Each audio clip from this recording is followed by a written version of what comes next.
আসসালামু আলাইকুম প্রিয় ভাই ও বোনেরা। আজকে ঘুম থেকে উঠে সকালে আমার মেয়ে বলছে, মা এখানে রান্না করো। মানে নতুন একটা চুলা বানিয়েছে, সেখানে রান্না করতে বলছে। তা আমি তো বাদ জড়িয়ে এখন আমার শ্বশুর আব্বুকে বলছি যে আমাদের ছোট্ট পুকুর থেকে একটা মাছ ধরে দিই।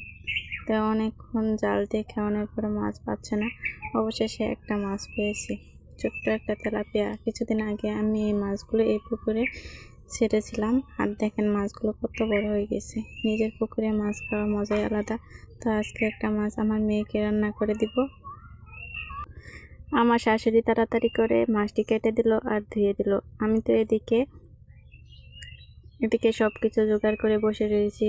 হলুদের গুঁড়া, মরিচের গুঁড়া আর সস আর পেঁয়াজ বাটা, এগুলো নিয়ে আমি বসে রয়েছি। মাছটা ধোয়ার পর এখন মাছটা এখানে দিয়ে একটু সামান্য পরিমাণ পানি দিয়ে মাছটাকে ভালোভাবে আমার মেয়ে নাড়াচাড়া করে ফেললো।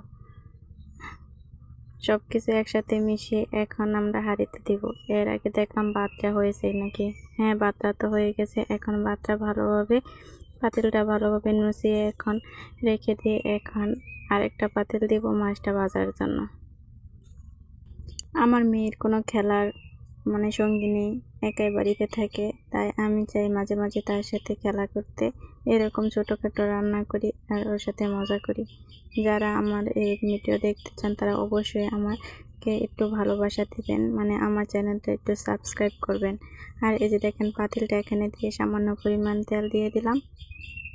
তেলটা গরম হওয়া পর্যন্ত অপেক্ষা করব। তেলটা গরম হয়ে গেছে, এখন মাছটা দিয়ে দিব। মাছটা দেওয়া মাত্র আমার মেয়ে তো অনেক ভয় পেয়ে গেছে, মনে করেছে পাতিলটা মনে হয় পুড়ে গেছে। আসলে পাতিলটা পড়েনি। এখানে নাড়াচাড়া, ছোট্ট পাতিলে রান্না করা খুব কষ্টকর, নাড়াচাড়া করা যায় না। তাই কম নাড়াচাড়া করে মাছটা আমি ভেজে নিলাম। মাছটা ভাজার পর আমার মেয়ে দেখে অনেক খুশি আর বলছে, আমার তাড়াতাড়ি দাও, আমি এখন খাবো। তো আমি মাছটা ভাজার পরে এখন ভাতগুলো পাতিলে দিয়ে নিলাম। এখন তাকে দিব, দেখি সে কি বলে। আমার মেয়ে এরকম খাবার খেতে অনেক পছন্দ করে। ছোটো ছোটো হাঁড়িতে আমি তার জন্য অনেক রান্না করি।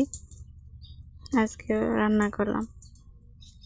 আর এই যে দেখেন ভাত নিয়ে আমার মেয়ে হাত পা ধুয়ে এখন এসেছে ভাত খাওয়ার জন্য। আর এই যে ভাত খাচ্ছে। ভাত খাওয়ার পরে মাশাআল্লাহ আমার মেয়ে অনেক খুশি আর বলছে অনেক ভালো হয়েছে। আর এই যে দেখেন ভাতটা অনেক গরম, যার কারণে সে বলছে তাড়াতাড়ি বাতাস দাও। আমার ছোট্ট একটা পাখা দিয়ে আমি আমার মেয়েকে বাতাস করছি।